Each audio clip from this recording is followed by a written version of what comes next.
Next 45 minutes, we're going to try and delve a little bit into the person. The person, not the mathematician, not the physicist, not the professor, but the person. And that's where we want to go with this conversation today. So first of all, thank you so much for being here in Nepal with us. What are your first impressions about Nepal? Thank you so much. So, before I speak, first of all, I just wanted to say thank you to everybody, the Honorable Moderator, the Honorable former Prime Minister, K.P. Oli, as well as our two hosts, and Dr. Sarma for speaking. It was an absolutely amazing motivational speech from what little I could collect of it. I'm sorry, the whole thing was in Nepali, but it was still an absolutely amazing speech about a very important topic. And especially, I would like to thank the two hosts for introducing today's talk, especially Nadik. Anyway, my first impressions of Nepal, well, I suppose, Nepal is definitely I feel like it's very different from India. That might be because in India, I experienced many different things. In India, I have to go from like one university to the next school to the next university, hours one after another. But here, I got the opportunity to stay for so long, meet the same people, and get to know them really in depth, really well, and that's what I'm most appreciative of. So Nepal is, of course, a very cultured country. I was in the United States. We would start all of our talks off with our culture and our dances. I mean, it's super boring to just start to talk like that. You've got to grab my attention first, I mean. So that's why I really, my first impressions of Nepal are extremely great. I loved meeting everybody here. Nepal's culture is wonderful, as well as its food. And I can't wait to come back here again once I have the chance, and especially to meet you. Thank you. Thank you so much. That's wonderful. Yes, the food.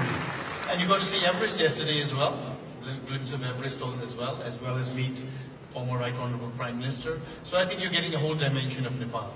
Now let me talk about your childhood. You're only 12, but what to talk about childhood? But early childhood. What are your earliest recollection, memories of your family, and who all are there in your family? Let's start with that. Okay, so in my immediate nuclear family, I think we'd be on here for hours if I talked about my cousins, my uncles, my dad's brother's family, my mom's sister's family, my grandparents. We'd be on here for days. So I'm just going to keep it immediately to my nuclear family. So my mom, my dad, who's right here doing all the work behind the scenes. You might not pay attention to him, but he's the unsung hero of everything. And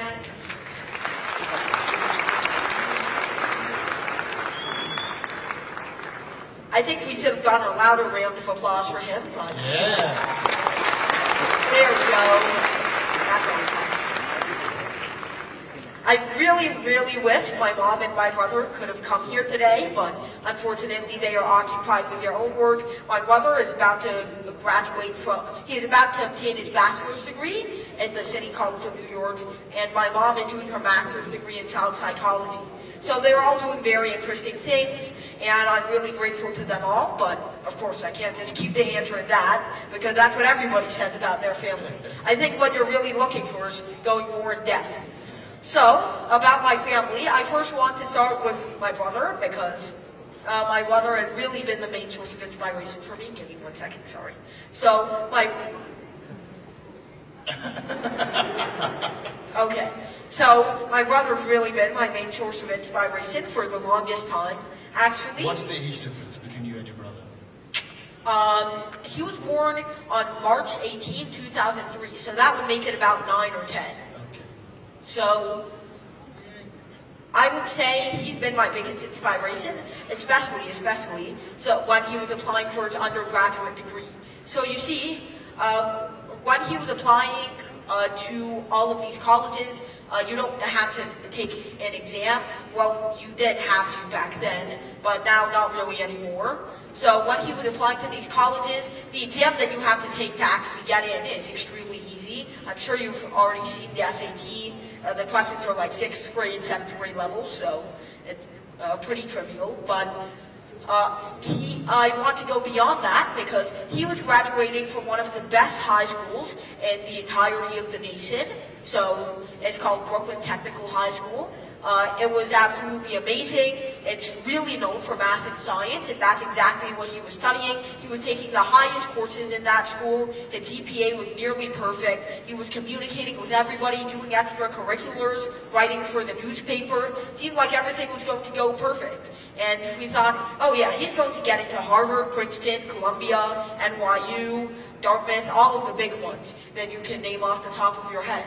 But once we actually got the results back from his application, it's like the sky fell down on us. He didn't get accepted to any of the big universities we thought he would get into.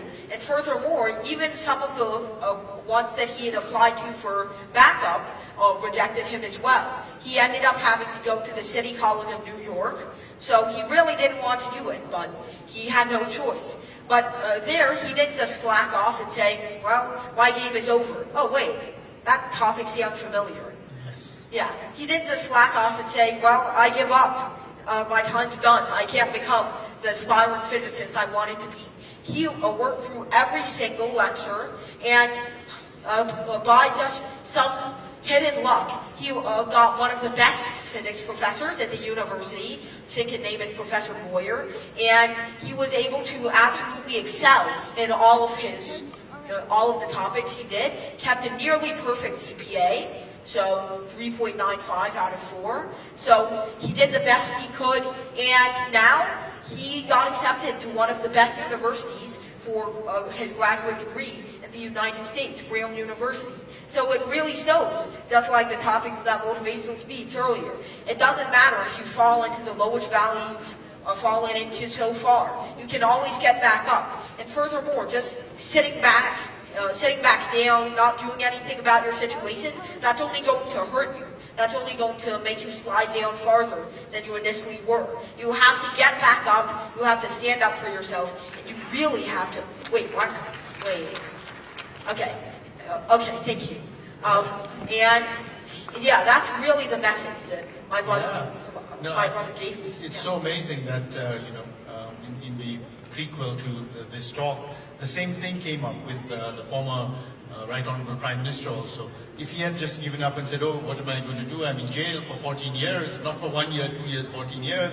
Best prime of my youth is gone, so on and so forth. He would not be here as a prime, not only former, most probably future as well, Prime Minister. And, that's so well said, articulated about your brother as well, and an inspiration to you and to all of us. होइन कालोपनमा जान्छौँ भनेदेखि अब चाहिँ जिन्दगी सिद्धि केही हुँदैन कतिले भन्छ यो सतीले सरापे देशमा जन्मेर म केही भन्नु सक्दिनँ भन्यो भनेदेखि उहाँको दाइकै कुरा सुनौँ न होइन त्यत्रो ठुल्ठुलो युनिभर्सिटीमा नपाएर एउटा सिटी कलेजबाट गएर पनि now he's picked himself up and doing so wonderfully well. But what about you? When did you know that numbers was what you were in love with and was going to be your future? Yeah, that's a very good question. So actually, when I was 2 or 3 years old, so I don't recollect this story personally because your memory is a little difficult when you're that young, but my mom was tutoring me with, basic arithmetic that everyone's learning, the counting, the addition, etc. So she was asking me for a review. All right, so what's 5 plus 6? And I said, oh, well, 5 plus 6 is 11, right? But if 5 plus 6 is 11, what is 5x plus 6x? And she told me, okay, wow, someone's smart. So 5x plus 6x is 11x. All right, let's move on to the next question if you're so confident. Maybe we'll even jump to multiplication.